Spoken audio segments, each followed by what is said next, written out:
والسلام علی عبادہ الذین اصطفیٰ اما بعد۔ میرے بھائی اور دوستو، عید کی خوشیاں چل رہی ہیں اور پورے عالم اسلام عید کی خوشیاں منا رہا ہے، لیکن ہمارے وہ مسلمان بھائی جو قید میں ہیں، خصوصاً انڈیا کے قبضے میں جو ہمارا کشمیر ہے، وہ مسلمان ہمارے بہن بھائی قید میں ہیں، سال ہونے کو ہے۔ اسی طرح فلسطین میں ہیں، اسی طرح یمن میں ہیں، اسی طرح شام میں ہیں، اسی طرح جہاں جو مسلمان ہیں میرے عزیزوں، ان کو بھی نہ بھولیں۔ ہم اس وقت ان کی مدد کیا کر سکتے ہیں؟ کوئی مدد نہیں کر سکتے تو کم از کم دعا کے ذریعے سے مدد کرتے ہیں۔ آؤ ان کے لیے دعا کریں۔ کیا بعید ہے کہ یہ دعا اللہ ان کی تقدیر کو تبدیل کر دے، ان کی مشکلات پریشانی کو ختم کر دے، اللہ اس کے ذریعے آپ کی دنیا بھی بنا دے اور اللہ آپ کی آخرت بھی بنا دے۔ ٹھیک ہے نا؟ حضرت زہری رحمۃ اللہ علیہ نقل کرتے ہیں واقعہ، صاحب تنبیہ الغافلین حضرت سمرقندی رحمۃ اللہ علیہ نے اپنی کتاب میں اس کو ذکر کیا کہ حضرت نبی کریم صلی اللہ علیہ وسلم کی خدمت میں حاضر ہوئے حضرت فاروق اعظم رضی اللہ تعالیٰ عنہ، اور غمگین تھے۔ شاید فرمایا کیا مسئلہ ہے؟ کہ یا رسول اللہ، دروازے پر ایک نوجوان ہے اور وہ نوجوان رو رہا ہے۔ نبی کریم صلی اللہ تعالی وسلم نے ارشاد فرمایا، میرے عزیزو یہ واقعہ کوئی مستند نہیں، کوئی بخاری شریف میں نہیں ہے، مسلم میں نہیں ہے، کسی بھی صحیح حدیث کی کتاب میں نہیں ہے، سیاہ ستہ میں بھی نہیں ہے، لیکن ایک ذریعہ ہے ہمیں فضیلت حاصل کرنے کا، دعا کا، کہ اس سے پیغام ملتا ہے۔ یہ واقعہ مستند ہو یا غیر مستند ہو، یہ حدیث میں ثابت ہو یا نہ ہو، لیکن کم از کم دعا کے لیے ایک مضبوط اشارہ ہے۔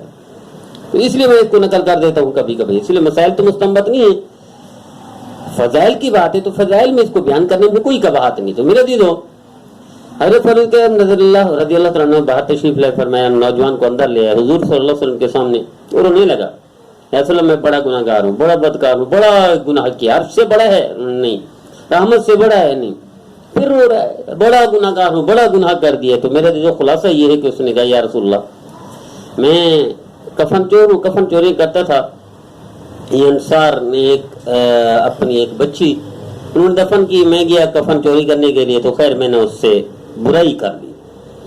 تو اس نے مردے کو اللہ نے گویائی دے دی، اس نے کہا دیکھو تو نے مجھے ایسا ایسا کر دیا۔ تو نبی کریم صلی اللہ علیہ وسلم سن کر بھی یہ رو پڑے، وہ مایوس ہو کر چلا گیا۔ صاحب ایک مایوسی تھی اس کے نوجوان کی، چلا گیا، اس سے دعا کیا، اللہ اس میں کوئی شک نہیں میں گناہ گار ہوں، بدکار ہوں، اور ساری دنیا سے بڑا گناہ ہے، یہ بڑا جرم ہے، کوئی بندہ اتنا مسلمان جرات نہیں کر سکتے جو میں کر چکا، لیکن اللہ تیری رحمت سے بڑا نہیں ہے، اس لیے اللہ تیرا فرمان ہے سبقت رحمت الی غضبی، کہ تیری رحمت تیرے غصے پر حاوی ہے، عذاب پر حاوی ہے۔ تو نے پورے 8,000 ساڑھے 8,000 سارا تاریخ میں چند قوموں کو عذاب میں ڈالا ہے، اور وہ بھی کمال درجے کے متکبرین میں سے تھے، جو اور بڑے سرکش لوگ تھے۔ اللہ باقی تو سب کو آپ نے معاف کر دیا، اور معافی کو پسند کرتے، اللہ مجھے بھی معاف کر دے۔ تو یہ دعا کرتے کرتے جا رہا تھا، ادھر وہی آ گئی کہ ہم نے ان کو معاف کر دیا۔ یہ خلاصہ ہے اس پیغام کا کہ جب اتنا بڑے بدکار کی دعا قبول ہو جاتی ہے، تو آئیے میرے عزیزو، ہم مسلمان ہیں اور ہم کسی درجے میں عمل بھی کر لیتے ہیں، کسی درجے میں اللہ کا خوف بھی رکھتے ہیں، کسی درجے میں نبی کریم صلی اللہ علیہ وسلم کی اتباع کرتے ہیں۔